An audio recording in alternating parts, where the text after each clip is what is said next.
ఎన్టీఆర్ వర్ధంతి సందర్భంగా ఎన్టీఆర్ ఘాట్ వద్ద జూనియర్ ఎన్టీఆర్ నివాళులు అర్పించారు. తారక్, కళ్యాణ్ రామ్ ఎన్టీఆర్ ఘాట్ వద్ద పుష్పాలు ఉంచి నివాళులు అర్పించారు.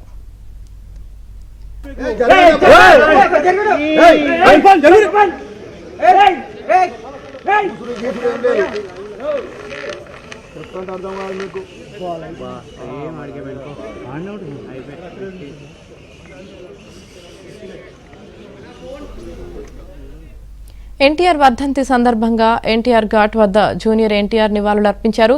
తారక్, కళ్యాణ్ రామ్ ఎన్టీఆర్ ఘాట్ వద్ద పుష్పాలు ఉంచి నివాళులు అర్పించారు.